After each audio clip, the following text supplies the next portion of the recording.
شداد دی جنت اے قوم عاد دی آندھی دے عنوان سب پڑھ چکے ہو. قوم عاد دا مورے سے آلہ عاد بن اوس بن ارم بن سام بن نوح. این عاد دے بیٹے وچ شداد بھی ہے. یہ بڑی شان و شوکت دا بادشاہ ہے.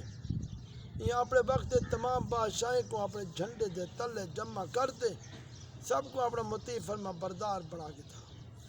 یہ پیغمبر دی زبان کے جنت دا ذکر سنتے برائے سرکشی دنیا میں جنت بناون دا ارادہ کیتا.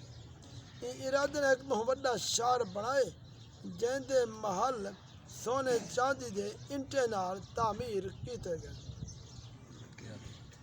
زبردست یاقوت دے ستون ان دی عمارتیں وچ نصب کیتے گئے. یہ جے فرش مکان بنائے گئے. سنگریزے دی جگہ آبدار موتی بچھائے گئے. ہر محل دے ارد گرد جواہرات دے نال نہری جاری کیتے گئے. قسم قسم دے درخت زینت سائے واسطے لگائے گئے. الگرد ان سرکش نے اپنے خیال نال جنت دے تمام چیزاں ہر قسم دے عیش و عشرت دے سامان ان شہر میں جمع کر لیتا. جب یہ شہر مکمل تھے تو شداد بادشاہ اپنے وزرائے سلطنت دے نال ان کی طرح روانہ تھے. جب ایک منزل دا فاصلہ باقی رہے تو آسمان کو ایک ہولناک آواز آئیے جن اللہ تعالیٰ نے شداد اور ان کے تمام ساتھیوں کو ہلاک کر دیتے اور اپنی بنوائی ہوئی جنت کو بھی نہیں دیکھ سکتے. حضرت امیر معاویہ رضی اللہ تعالیٰ عنہ دے دور حکومت حضرت عبداللہ بن قلابہ اپنے گم شدہ اٹھ کو تلاش کریں جو صحرائے عدن کے گزرتے ہوں شہر احمد پہنچے. ان کی تمام زینت آرائش کو ڈٹھے مگر تا کوئی رہن وسن والا انسان نہیں ملا. یہ تھوڑے جے جواہرات تھوکنے گھنٹے ٹور پے. جب یہ خبر حضرت امیر معاویہ رضی اللہ تعالیٰ عنہ کو معلوم تھی تو انہیں عبداللہ بن قلابہ کو سلواتے پورا حال دریافت کیتے. وہ جو کچھ ڈٹھا سب کچھ بیان کر دیتے. بل حضرت امیر معاویہ رضی اللہ تعالیٰ عنہ کعب احبار یہودیوں دا عالم پہلے یہودی آباد مسلمان تھیا. ان کو صدیات دریافت کیتے کیا دنیا میں ایک شہر موجود ہے تو انہیں فرمایا ہاں جہاں ذکر قرآن مجید وچ بھی آئے یہ شہر شداد بن عود نے بنایا. لیکن یہ سب عذاب الہی دے نال ہلاک تھن اور ان قوم میں جو کوئی ایک آدمی باقی نہ رہا. اور آپ کے زمانے میں مسلمان جن دے اکھی نیلا قد چھوٹا ان دے ابرو تے ایک تل ہو سی اپنے اٹھ کو تلاش کریں جو ہے ان ویران شہر میں داخل تھی سی.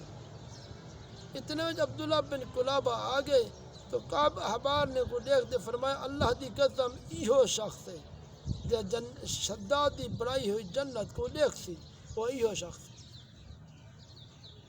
قوم عاد اور بے سرکش قومیں دا حال بیان کرنے قرآن مجید نے ارشاد فرمایا اعوذ باللہ من الشیطان الرجیم الم تر کیف فعل ربک بعاد ارم ذات العماد التي لم يخلق مثلها في البلاد فثمود الذين جابوا الصخر بالواد وفرعون ذي الأوتاد الذين طغوا في البلاد فأكثروا فيها الفساد فصب عليهم ربك صوت عذاب. کیا آپ نے نظر نہیں فرمائی جو آپ دے رب نے قوم میں عاد نال کیا کیتے. وہ حد کنے زیادہ لمبے والے عاد ارم انہیں جہاں شہر میں پیدا نہیں کیتا گیا. قوم سمود جنہیں وادیاں پتھر دے چٹانے کو تراشے اور فرعون جو میخ آدھی صدا دینا ہاں انہیں لوگوں نے شہر میں سرکشی کی تھی پر انہیں شہر بہت زیادہ فساد پھیلائے کہ ان لوگوں سے آپ کے رب کی طرف عذاب تک کوڑا وسا لیتا گیا. درس ہدایت اللہ تعالیٰ بندے دی سرکشی تکبر غروبی حد ناپسند اللہ کو قیمت خدا و کریم دا دستور ہے. ہر سرکش متکبر جس نے زمین اب سرکش ظلم و عدوان اور فساد پھیلائے وہ قوم کو قہر الہی نہ کہیں عذاب دی صورت ظاہر تھی ہلاک و برباد کر دی شداد قوم آپ دے بے افراد سب اپنی سرکشی تکبر دی وجہ کرو اللہ دے مبغوض ٹھہرن جب ان لوگوں دا تمرد ظلم و عدوان این درجہ ود گئے روئے زمین دا ذرہ ذرہ انہیں گناہ بد عمالے کنے اٹھے تو اللہ کریم دے عذاب نے ان سب سرکش ظالموں کو تباہ و برباد کر دی لہذا ان قومیں دے عروج جوان ہیں لوگ عذاب نے پامال تھی وہاں دی داستانے کرنے عبرت نصیحت کرنی چاہیے کہ قرآن میں ان قومیں دے عروج جوان ذکر مقصد موجود ہے اہل قرآن دی انہیں دی داستان صورت عبرت پکڑن خوف الہی کو ہر دم لرزہ بر اندام رہیں مسلمان کو لازم ہے قرآن میں دی بکثرت تلاوت کرن ان ترجمہ پڑھن اور ان قومیں دی ہلاکت کرنے عبرت حاصل کرن ہر وقت توبہ استغفار کرن رہن ہر قسم کی بد اعتقادی بدعمالی کے بچتے رہن اعمال صالحہ دی کوشش کرتے رہن مال دولت دے غرور گھمنڈ و سرکشی تکبر نہ کرن بلکہ ہمیشہ دل وچ خوف خدا رکھتے تواضع انکساری کو اپنے عادت بناون جتنا ہو سکے اپنی زندگی اچھا مال کرتے رہن دعا کرو اللہ تبارک و تعالیٰ